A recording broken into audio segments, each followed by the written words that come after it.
அபகரிக்கும் வாய்ப்பு ஏற்படும். வக்வாரி சொத்துக்கள் என்பது அக்காலத்திலும் இன்றும் இஸ்லாமிய பெரியவர்கள் மனமுகந்து வந்து இறைவனுக்காக தானம் செய்த சொத்துக்கள் ஆகும். புதிய சட்ட திருத்தம் அமல் செய்யப்பட்டால் வக்வாரியத்திற்கு இஸ்லாமிய பெரியவர்கள் சொத்துக்களை தானமாக வழங்கியதன் நோக்கமே சிதைந்துவிடும். ஏனைய மாற்று மதத்தைச் சேர்ந்த சகோதரர்கள் வக்வாரிய நிர்வாகத்தில் சேர்க்கப்படும் போது இந்திய அரசியல் சாசனம் சிறுபான்மையினருக்கு வழங்கியுள்ள உரிமைகளும் எதிராக அமைந்துவிடும் அபாயம் உள்ளது. எனவே தற்போதுள்ளவாறு இச்சொத்துக்களை இஸ்லாமிய சமுதாயத்தைச் சேர்ந்தவர்கள் மட்டுமே நிர்வகிக்க வேண்டும்.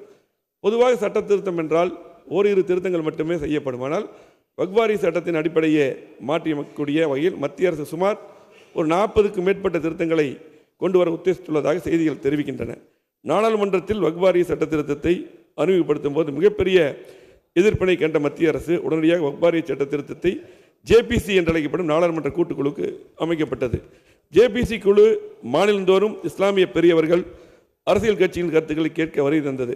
அதன்படி நாடாளுமன்ற கூட்டுக்குழு தமிழகத்துக்கு 30/9/2024 அன்று வருகை தந்தபோது அனைத்து இஸ்லாமிய அமைப்புகளையும் அரசியல் கட்சிகள் அழைக்காமல் ஒருதலை பட்சமாக ஒரு சிலரை மட்டுமே அழைத்து கருத்துக்களை கேட்டுள்ளது. தமிழ்நாட்டில் முக்கிய எதிர்க்கட்சியான எங்களுக்கு அழைப்பில்லை என்று எங்களது எதிர்க்கட்சி தலைவர் கழக பொதுச்செயலாளர் எடப்பாடியார் அவர்கள் இதனை கண்டித்து அறிக்கை வெளியிட்டார்கள், பேட்டி அளித்துள்ளார்கள். இதனை இந்நேரத்தில் சட்டப்பேரவையில் சுட்டிக்காட்ட கடமைப்பட்டுள்ளேன். இந்த சட்ட திருத்தத்தில் பெண்களுக்கு பிரதிநிதித்துவம் வழங்க வேண்டும் என்று தெரிவிக்கிறது. இதனை அனைத்து இந்திய அண்ணா திராவிட முன்னேற்ற கழகம் வரவேற்கிறது. எங்கள் இதயம் புரட்சித் தலைவர் அம்மா அவர்கள் 2003ஆம் ஆண்டு வக்வாரியத்தின் தலைவராக இஸ்லாமிய பெண்மணியை நியமித்துள்ளார்கள். அதே போல 25 ஆண்டுகளுக்கு மேலாக சிறுபான்மையினர் நலப்பிரிவு இயங்கி வருவது அனைத்து இந்திய அண்ணா திராவிட முன்னேற்ற கழகத்தில் தான். அதே போல பரிதா அணிந்த இஸ்லாமிய பெண்மணியை 2016 மாண்புமிகு அம்மா அவர்கள் அமைச்சராக்கினார்கள். எடப்பாடியார் அவர் தலைமையிலான அம்மாவின் அரசிலும் 4 ஆண்டு காலம் அவர் அமைச்சராக பணியாற்றினார். வக்ஃப் சட்டத்தின் திருத்த மசோதா தொடர்ந்து திருத்தங்களை பரிந்துரைக்க அமைக்கப்பட்ட நாடாளுமன்ற கூட்டுக்குழு பல்வேறு தரப்பினர் முன்வைத்த பரிந்துரைகளை பரிசீலனை செய்ய வேண்டும் என்று கேட்டுக்கொள்கிறேன். இந்த சட்டத்தின் திருத்தத்தின் சரத்துகளுக்கு சிறுபான்மை மக்களுக்கு எதிராக உள்ளது என்றும் இஸ்லாமிய மக்கள் அச்சம் நியாயமானது. எனவே இன்று தமிழக சட்டப்பேரவையில் தாக்கல் செய்துள்ள மத்திய அரசு சிறுபான்மை மக்களின் உணர்வுகளை மதித்து நாடாளுமன்றத்தில் தாக்கல் செய்யப்பட்ட வக்வாரிய சட்ட திருத்த மசோதாவை கைவிட வேண்டும் என வலியுறுத்தி மாண்புமிகு முதலமைச்சர் அவர்கள் கொண்டு வந்த தீர்மானத்தை அனைத்து இந்திய அண்ணா திராவிட முன்னேற்ற கழகம் சார்பில் ஆதரிக்கிறேன். மாண்புமிகு முதலமைச்சர் அவர்கள்.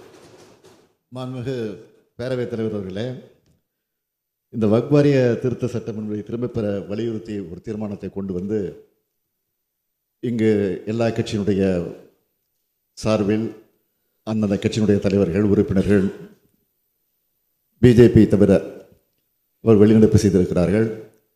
இங்கே பிரதான எதிர்க்கட்சியும் மனதார வரவேற்றிருக்கிறார்கள். அதற்காக நான் முதலில் எல்லோருக்கும் நன்றியை தெரிவித்துக் கொள்கிறேன்.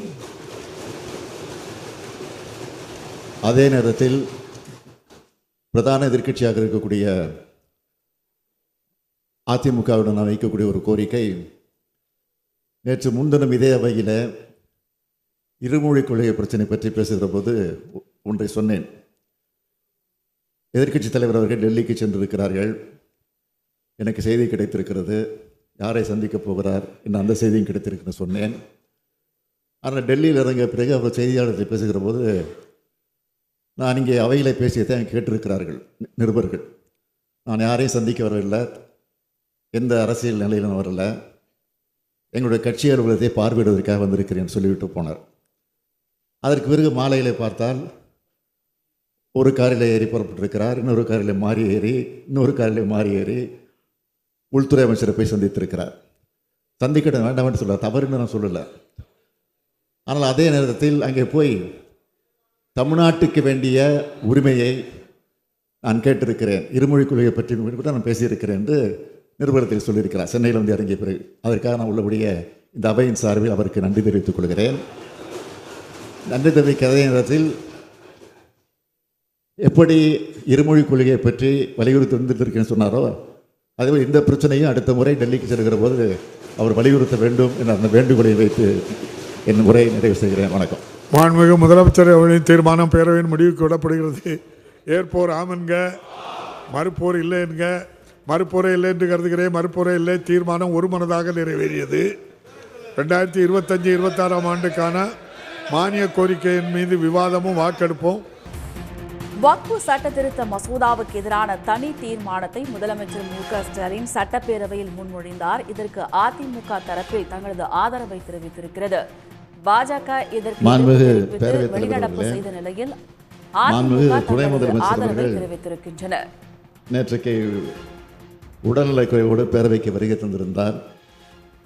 இன்றைக்கு கடுமையாக உடல்நலம் பாதிக்கப்பட்டு மருத்துவர்கள் கட்டாய ஓய்வெடுக்க அறிவுரை வழங்கியுள்ளனர்.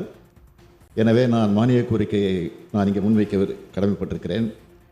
திட்டம், வளர்ச்சி மற்றும் சிறப்பு முயற்சிகள் துறை பற்றிய மானிய கோரிக்கை எண் 36 கீழ் வருவாய் கணக்கில் ரூபாய் 349 கோடியே 77,90,000, மூலதன கணக்கில் ரூபாய் 99 கோடி 25,01,000 மற்றும் கடன் கணக்கில் ரூபாய் 1 கோடி ஆகியவற்றுக்கு மேற்படாத தொகைகள் அவைக்கு அரசுக்கு வழங்கப்பட வேண்டும் என கோருகிறேன். வக்ஃபு வாரிய சட்டத்திருத்த மசோதாவுக்கு எதிரான தனி தீர்மானத்தை முதலமைச்சர் கொண்டு வந்த நிலையில் பாஜகவை தவிர அனைத்து கட்சிகளும் ஆதரவு தெரிவித்திருக்கின்றன. மேலும் விவரங்களை தருகிறார் நமது செய்தியாளர் குணசேகரன். முழு விவரம்.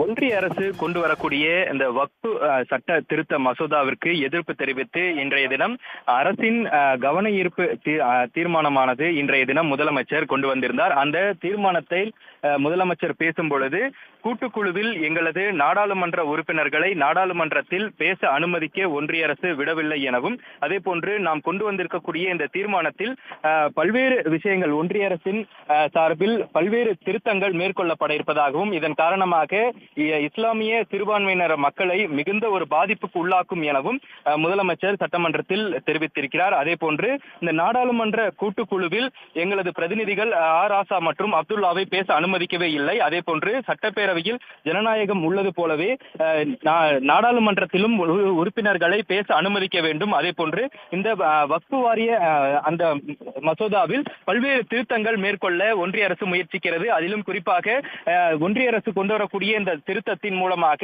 வக்ஃபு சொத்துக்கள் என்பது மீண்டும் அவர்களுக்கே, அதாவது வக்ஃபுக்கு எழுதி வைத்திருக்கக்கூடிய ஒரு நிலையில் மீண்டும் அவர்களே சொந்தம் கொண்டாடக்கூடிய ஒரு வகையில் அந்த திருத்தம் மேற்கொள்ளப்பட இருப்பதாகவும், இதன் காரணமாக இந்த இஸ்லாமியர்கள் மிகுந்த ஒரு பாதிப்புக்குள்ளாகும் எனவும் அதில் குறிப்பிட்டிருக்கிறார். அதே போன்று கடந்த வக்ஃபு வாரிய அந்த திருத்தங்கள், அதாவது மாநிலத்திற்கும் ஒன்றியத்திற்கும் இருக்கக்கூடிய அந்த வக்ஃபு வாரிய அந்த நிர்வாகிகளை செயல்பட விடாமல் முடக்கக்கூடிய ஒரு செயலாகவும் இந்த திருத்த மசோதா இருப்பதாகவும் தெரிவிக்கப்பட்டிருக்கிறது. வக்ஃபு வாரியம் என்பது ஒரு தன்னாட்சி பெற்றிருக்கக்கூடிய ஒரு அமைப்பு எனவும், தனிநபர் அல்லது ஒரு சமுதாயம் என்ற அடிப்படையில் பாதுகாக்கப்பட வேண்டும் எனவும் முதலமைச்சர் உரையாற்றியிருக்கிறார். இந்த நிலையில் இந்த தீர்மானத்திற்கு சட்டப்பேரவையில் பாஜகவை தவிர்த்து அனைத்து கட்சிகளும் இதற்கு ஆதரவு தெரிவித்து இந்த தீர்மானத்தை ஒருமனதாக நிறைவேற்றப்பட்டிருக்கிறார்கள். அதிலும் குறிப்பாக அதிமுக, பாமக, அதே போன்று புரட்சி பாரதம் உள்ளிட்ட கட்சிகளும் இந்த முதலமைச்சர் கொண்டு வந்திருக்கக்கூடிய இந்த தீர்மானத்திற்கு ஒருமனதாக வரவேற்பு தெரிவித்திருக்கிறார்கள்.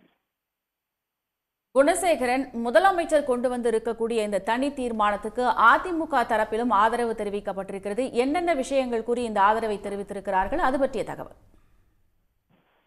இந்த வக்ஃபு வாரியத்தில் அந்த சட்ட மசோதாவிற்கு கொண்டு வந்திருக்கக்கூடிய முதலமைச்சருடைய தீர்மானத்திற்கு ஆதரவாக பேசக்கூடிய அதிமுக சார்பில் வேலுமணி என்று பேசியிருந்தார். அதிலும் குறிப்பாக வக்ஃபு வாரியத்தின் அடிப்படையை தகர்ப்பதற்காக இந்த சட்ட மசோதா இருப்பதாகவும், வக்ஃபு வாரிய உறுப்பினர்கள் தேர்வு முறையை மாற்றம் செய்யப்பட்டுள்ளதாகவும், இந்த சொத்துக்களை இஸ்லாமியர்கள் தான் நிர்வகிக்க வேண்டும், அதே போன்று நாடாளுமன்ற கூட்டுக்குழு தமிழகத்திற்கு வந்தபொழுது ஒருதலை பட்சமாக ஒரு சில அமைப்புகளை மட்டுமே ஒன்றிய அரசு அணுகியதாகவும் எஸ்.பி. வேலுமணி குறிப்பிட்டிருக்கிறார். அதே போன்று எதிர்க்கட்சியான எங்களை அழைக்கவில்லை என்றும், அதே போன்று எதிர்க்கட்சி தலைவர் ஏற்கனவே இது குறித்து பேசியிருப்பதாகவும் தெரிவித்திருக்கிறார். அதே போன்று சிறுபான்மையினர் மக்களுக்கு எதிராக இந்த ஒன்றிய அரசு கொண்டு வரக்கூடிய சட்ட திருத்த மசோதா இருப்பதாகவும் எஸ்.பி. வேலுமணி குறிப்பிட்டிருக்கிறார். அதனைத் தொடர்ந்து பேசிய எஸ்.பி. வேலுமணி முதலமைச்சர் கொண்டு வந்திருக்கக்கூடிய இந்த தீர்மானத்திற்கு ஆதரவு தெரிவித்ததாகவும் அவர் தெரிவித்திருக்கிறார். குணசேகரன், இருமொழி கொள்கை தொடர்பாக முதலமைச்சர் தெரிவித்த விஷயங்கள் எல்லாம் என்ன குணசேகரன்?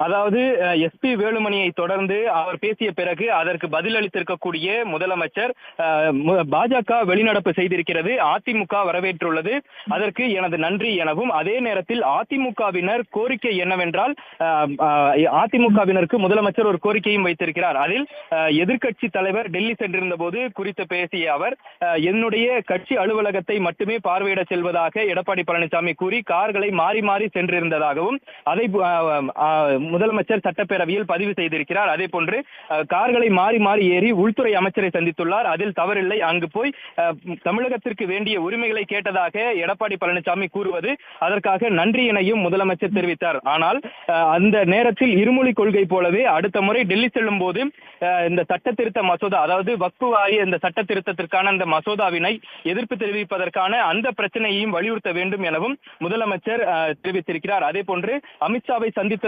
சந்தித்த போது தமிழ்நாட்டிற்கு வேண்டிய உரிமைகளை பேசியது போலவே இந்த வக்ஃபு வாரிய திருத்தம் உள்ளிட்ட தமிழகத்தினுடைய மற்ற பிரச்சனைகளுக்கும் ஒன்றியத்தினுடைய அமைச்சர் அமித்ஷாவை சந்திக்கும் பொழுது பிரச்சனைகளை முறையிட வேண்டும் எனவும் அப்பொழுது முதலமைச்சர் குறிப்பிட்டிருக்கிறார். இந்த நிலையில் பாஜகவை தவிர்த்து அனைத்து சட்டமன்ற கட்சியினுடைய உறுப்பினர்களும் இந்த முதலமைச்சர் கொண்டு வந்திருக்கக்கூடிய இந்த தீர்மானத்திற்கு வரவேற்பினை தெரிவித்திருக்கிறார்கள். விவரங்களுக்கு நன்றி குணசேகரன். வக்ஃபு சட்ட திருத்தம் பற்றி அமித்ஷாவிடம் இபிஎஸ் பேச வேண்டும் என்று முதலமைச்சர் கோரிக்கை வைத்திருக்கிறார். அடுத்த முறை டெல்லி செல்லும் போது வக்ஃபு வாரிய சட்ட திருத்தம் தொடர்பாக அமித்ஷாவிடம் எடப்பாடி பழனிசாமி பேச வேண்டும் என்று முதலமைச்சர் மு.க.ஸ்டாலின் வலியுறுத்தியிருக்கிறார். வக்ஃபு வாரிய சட்ட திருத்தத்திற்கு எதிராக பேரவையில் முதல்வர் கொண்டு வந்த தனி தீர்மானத்திற்கு அதிமுக உட்பட அனைத்து கட்சிகளும் ஆதரவை தெரிவித்திருக்கின்றன. பாஜக அரசுக்கு எதிரான தீர்மானம் நிறைவேற்றியுள்ளதாக கூறி வெளிநடப்பு செய்திருக்கின்றனர். முதல்வரின் தனி தீர்மானத்திற்கு அதிமுக, பாமக உட்பட அனைத்து கட்சிகளும் ஆதரவு தெரிவித்துள்ளன. உடனுக்குடன் செய்திகளை தெரிந்து கொள்ள சன் நியூஸ் பெல் ஐகானை கிளிக் பண்ணுங்க.